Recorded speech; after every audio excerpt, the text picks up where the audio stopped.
Welcome back to BNN Bloomberg 1410 AM, also at 103.5 FM HD3, and streaming on Spotify at Agencyclick presents Everything Film with film robot Joe Leary and Patrick Shelton. And our guest, first up today, is Paula Antil. Paula Antil, assistant director, and a very, very busy, active assistant director as well, I might add. How are you, Paula? Welcome. I'm good, thank you. You do radio? Have you done radio before?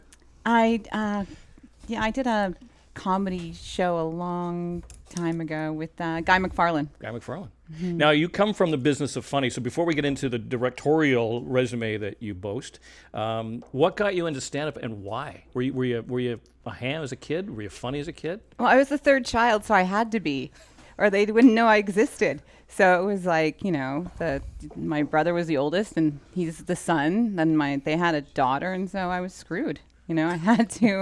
I had to do something. I don't know what your experience, Patrick, is in the world of seeing stand-ups, but I've found, and I don't know if this is across the board, but generally, some of the raunchier stuff comes out of the female comics than the guys. Oh, yeah. Would you agree? 100%. Okay. Why is that?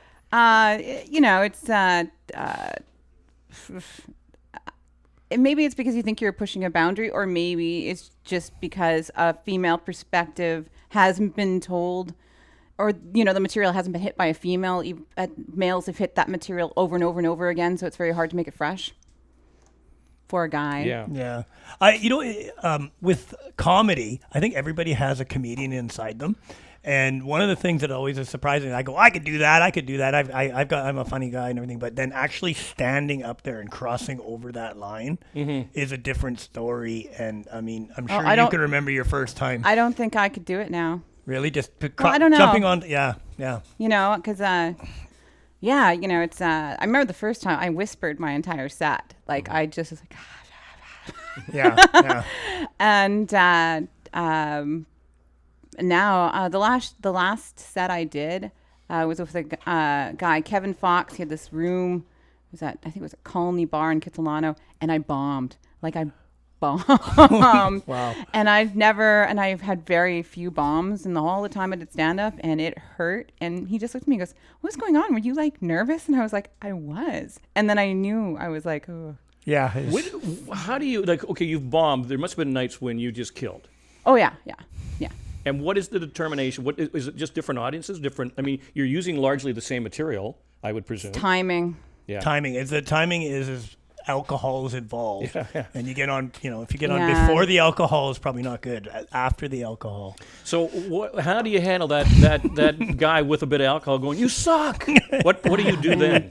I was so rarely heckled. Like, I really, really was. I wasn't that person that you heckled. I don't know why. And when I did, I remember this one guy, and I destroyed him so badly after the show. He came up to me and said, "Why did you do that to me?" They don't realize you're armed. First of all, you've got a quick wit, and you got a microphone. They don't. They don't stand a chance. But yet they still stand a chance. But they want their 15 seconds of fame, I guess. Well, it's also going all out there with I remember an article Jim Carrey was talking, and this is years ago, and he decided one day that he was just going to leave the planet, and that was it. And one of two things was going to happen. Everybody's going to think he was insane and lock him up, or it was going to work. And if you think about that, the stuff that he did was he just went berserk. He went and then he got famous from it. But how many people would be willing to do all that stuff, like talking out of your butt and doing all these things? No, whatever he did, right? That's a gift. But I mean, that's another level that most people wouldn't go to. Like, you probably wouldn't, Paul. You wouldn't say, okay, I'm going to go to this next level and go on stage and do this. I don't have that, though. Right? But some people do, right? Yeah, but that would, what Jim Carrey did, that's not in my head. That's why he's special. Yeah. So what was the jumping off point? What was the point where you thought, I'm going to chuck this, I'm going somewhere else? Oh, you mean in terms of going to film or comedy? Just getting out of comedy. Well, I used to tour with a guy named Daryl Lennox, and I know Daryl. He always says, I left for the green.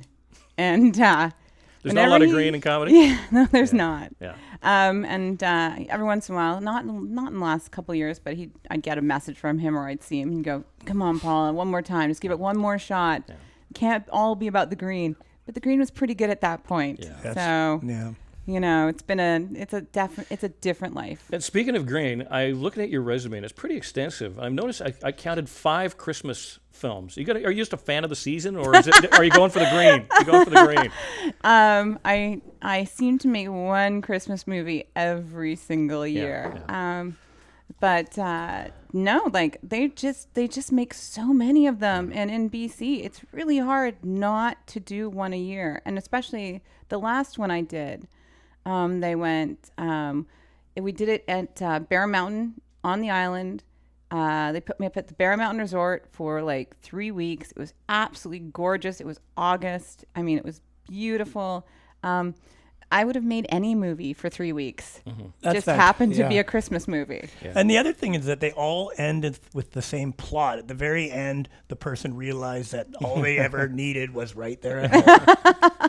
So you can do whatever before the show, but at the end, they realize it's a miracle of Christmas. It's so bizarre to think of, on the hottest day in the middle of summer, you're shooting a Christmas movie. But Irving Berlin wrote White Christmas in July in Scottsdale, Arizona. So again, when the inspiration hits, I mean, you've got to recreate that. So you said you tend to do one a season. One a season. Are they all happy family Christmas things, or are they like Psycho Christmas or anything crazy? I've never gotten to do a Psycho Christmas. Oh, that would be so great. Yeah. That would be a lot of angst. I think they're more Hallmark. Hallmarky. Hallmark, yeah. Hallmarky. Lifetime Hallmark, yeah. Her name is Paula Antil. She is an assistant director, and as we mentioned, the extensive resume. You're working on something currently that you're saying that you're now allowed to reveal what it is. Yeah, because it's a hit variety. So I'm doing a movie called Sight, starring Terry Chen and Greg Kinnear, and we wrap tomorrow. What's the plot? It's a biopic based on a true story. Book written by Sight, same name, written by Dr. Ming Wang, who's a changed the world of laser eye surgery, basically. Incredible story, and came from China, got to a chance to go to school in America, and ended up being a revolutionary in terms of taking people that were blind and giving them sight.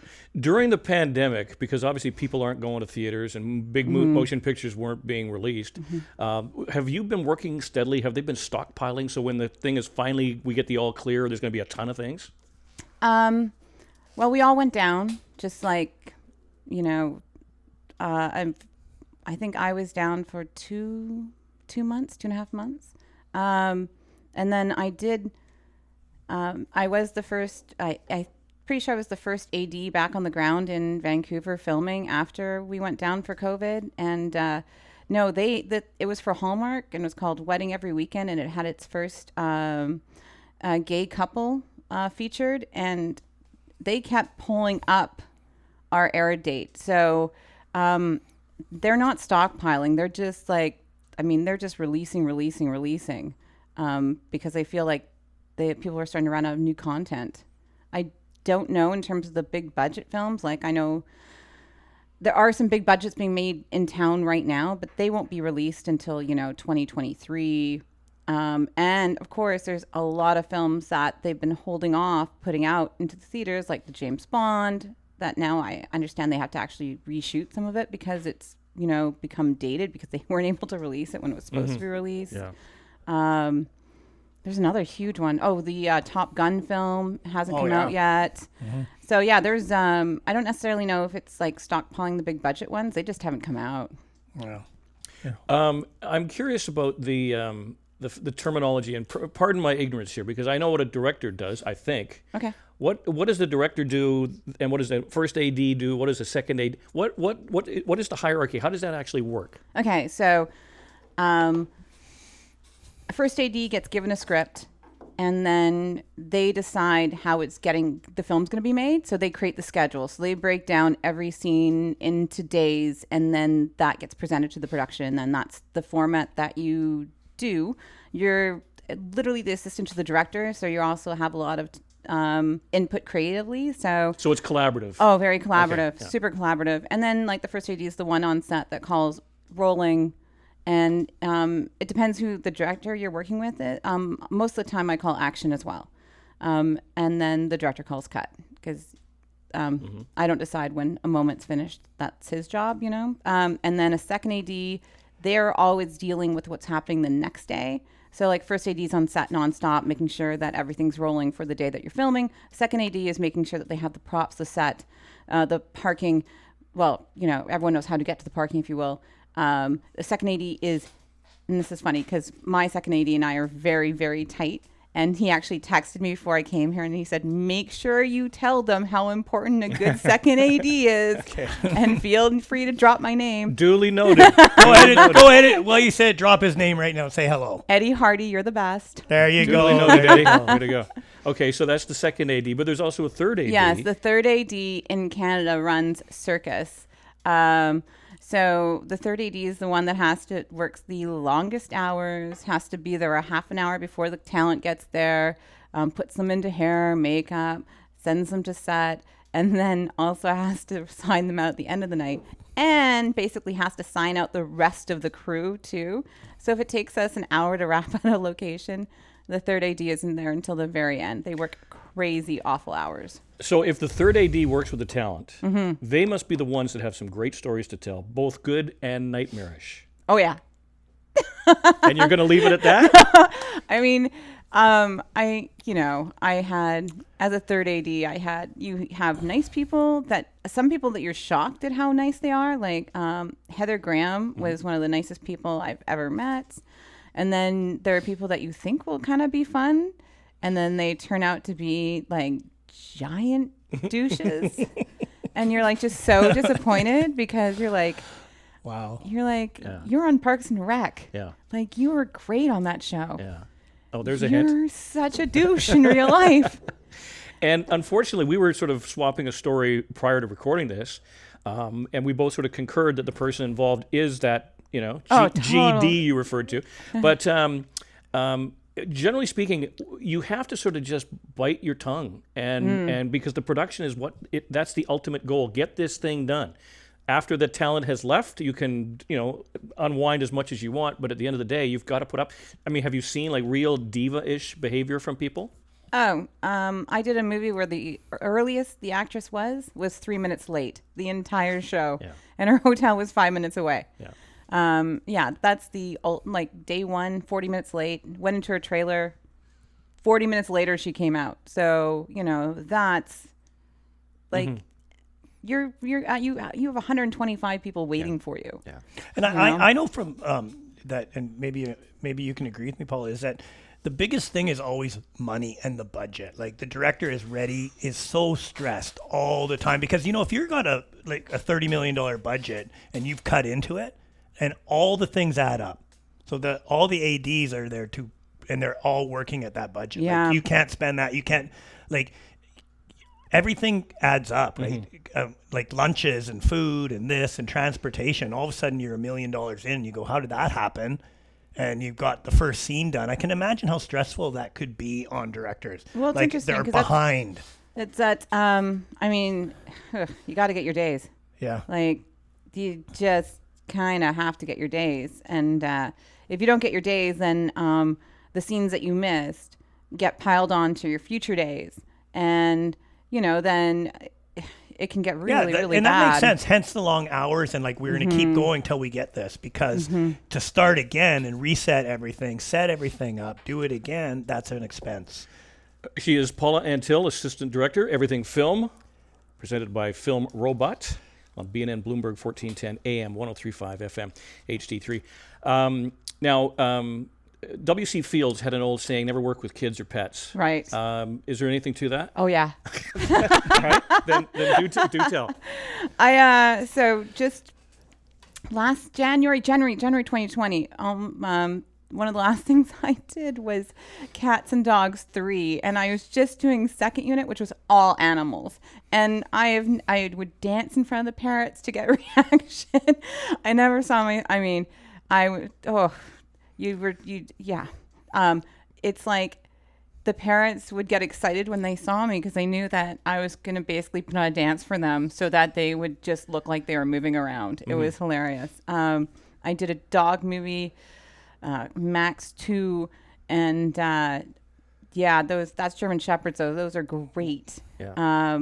But the dogs can be divas too. Like if you don't want, like they don't want to perform, they're not going to. And they have to be monitored. There's a society, or is it SPCA, or who basically is on set when you're dealing with animals? I can't remember. The Animal Humane Association, the AHA, I think. Right. Now, what about kids? It depends. Like we have a kid on our show. His name's Jaden. I can't remember his last name. Or maybe I shouldn't even say his last name. But he is like remarkable.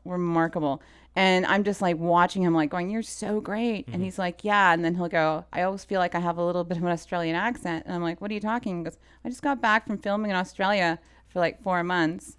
And it turns out he's like he just finished filming a Marvel movie. Wow. So I'm just like, "Oh, okay. So you're a star. Good to know."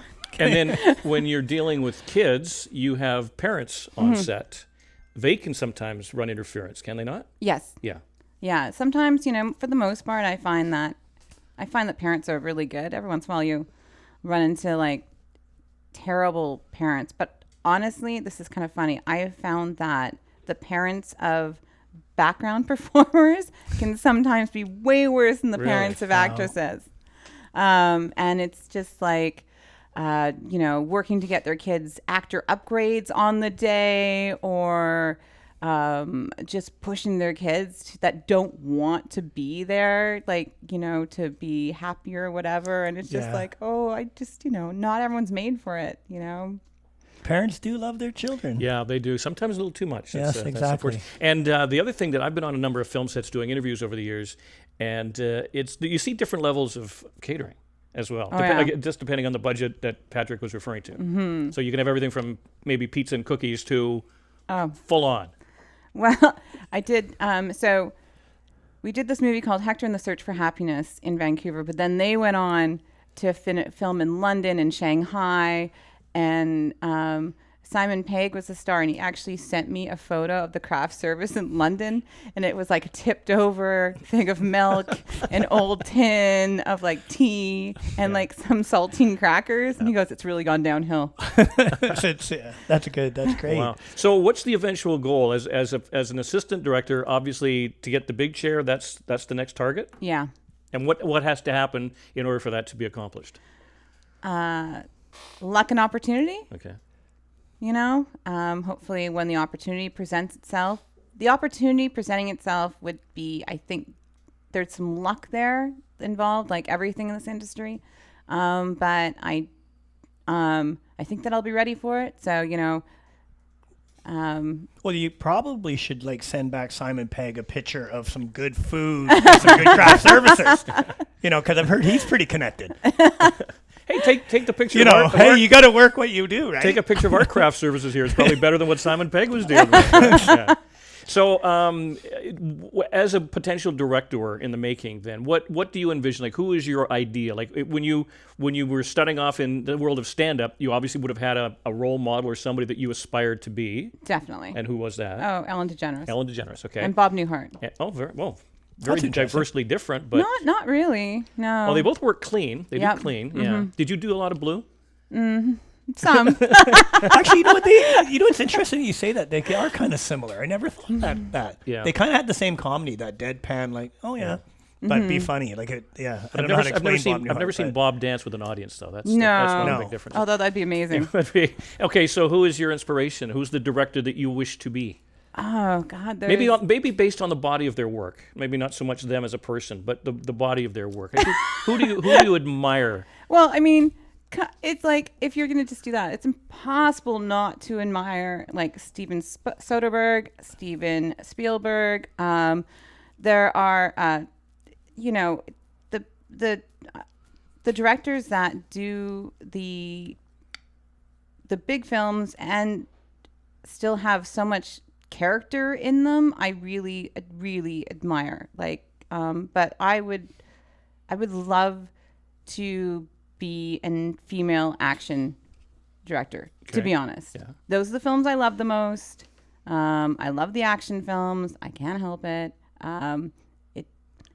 So not like, Fast and the Furious though. So like Batgirl or Wonder Woman or something like that, you could get behind that? When the first Wonder Woman movie came out, and Patty, I feel awful that I can't remember her last name, directed it, and everyone was like, "Oh, it's a woman director," and da-da-da. It's like, well, sure, great. It's just a fantastic movie, and like I know that right now the Falcon and the what is it? The Falcon and the Snowman? No, that's an old movie. Oh, Yeah, the Falcon. The Winter Soldier. Oh, Falcon. Oh, yeah, I know what Falcon you're and talking about. Winter The Falcon. And that whole series is directed by a woman. Yeah. And it's like, it doesn't always need to be pointed out. Sometimes I think that's almost a disadvantage. Yeah. I was wondering about that because you would think that a good director is a good director, regardless of what they may be. But is there still that, you hear some stories, is there still like the old boys network to some degree going on? Or has it pretty much been sort of ironed out over the years? No, it's still there. But I think it's getting better. I think it's changing. Change is hard. But as people die, things get better. What a positive note that is to leave on. The one other thing I was saying, maybe you could comment on this, is why do names get associated to? I always say like Quentin Tarantino, right? So it's like Quentin Tarantino's film, but it's his name and then the name of the movie. Like it's a name, right? And the same with that Tyler Perry guy. Like I go, like what is? Like I don't even know the name of his shows, but it's Tyler Perry's this, right? It's like the directors become a brand. Well, that's exactly it. Which is like, I totally get that. I mean, Tyler Perry has a giant fan base. If it has Tyler Perry's name associated with it, a lot of people are going to watch it automatically. I will go see any Quentin Tarantino movie. So you just will, yeah. It makes sense, but I'm just saying it's kind of interesting. The directors have become a brand, right? So it's like. So anyway, how do you? I wanted to know this. How do you lobby for work? Is it largely a word of mouth, or because of your network of connections that you'll get a call for this film or that film, or can you petition someone strongly to go, I want to be on this crew? I've never been successful when I've tried that. It's always been word of mouth. It's always through associations. The film industry is all about who you know and whether they like you or not, and whether you have a positive things like surrounding your name within the industry. This last movie I got because I'd worked with the executive producer before on a different film, and she went back to the first AD that had done that film, and he said, I'm not available, but Paula is. And so that's how I got the call. So it's always, it's always like that. Don't you get the impression it would be a fun set if Paula's on it? Oh, absolutely. Yeah. Sometimes. Oh, there's good Paula and bad Paula? No. There's days where you got to get it done. Yeah. And, and the pressure's on, and you've got a lot to accomplish on that day, and then Fun Paula can sometimes not be around. But yeah, there's days like tomorrow will be Fun Paula Day. Because it's rap day tomorrow. It's rap day tomorrow. In any industry, it's you go with who you know, right? Because you know what, it worked before, it's going to work again. So, and I think the film industry would be even double of that because, there's so much pressure. It's like you're not going to get a person that's new and take a chance on somebody if you know these people worked and they did everything properly on the show we worked on previously. So it's got to work like that. Wouldn't you agree, Paula? Like I said, it's an effect of like people moving towards together. It's almost too much, to be honest. Sometimes, yeah. Like where like every single industry in the world, there are people that have accumulated a massive resume, but are not necessarily good anymore. They might have been good at one point, or maybe they weren't ever. Who knows? Or maybe they're just over it and not, but still need to make money. And there are young people that have just a few credits, but when you're up for a film, a lot of the times, or a network TV show, your resume will go to people in offices that are never on film sets, that have never actually, been there during the filming process, and they just look at your resume and they decide based on what you've done whether you're capable of doing it or not. And so a lot of times I've lost out on gigs to people that I'm not going to say they're worse than me, but that I'm just as good as, just simply because they have more things on their resume Right. when I've been the first choice. And that's always a little frustrating. But then you kind of go, okay, whatever. I'll keep working. I will get that resume, and you won't be able to say no to me next time. Excellent. Have you done your annual Christmas movie so far in 2021? No, I haven't. You haven't? Okay. Well, go for the green. Okay. Paula Antil, you're a delight. Thank you so much for joining us. And hopefully we'll have you on down the road when you're the director.